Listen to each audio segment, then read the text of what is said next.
नमस्कार दोस्तों, आप सभी का स्वागत है DTV न्यूज़ में। आप देख रहे हैं DTV न्यूज़ और आज हम लोग बात करने वाले हैं इस साल देवी गीत में भोजपुरी में कौन पड़ा किस पे भारी। तो आपको बता दें कि इस बार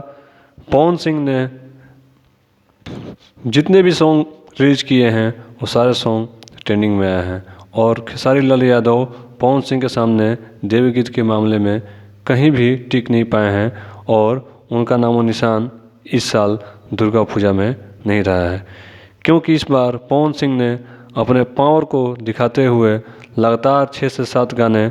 रिलीज किए हैं और सारे के सारे गाने मिलियंस व्यू को क्रॉस किए हैं और ट्रेंडिंग में भी आए हैं। वहीं एक और देखें तो खेसारी लाल यादव के बहुत सारे गाने को ग्लोबल म्यूजिक जंक्शन के द्वारा स्ट्राइक मार के डिलीट कर दिया गया है, जिसके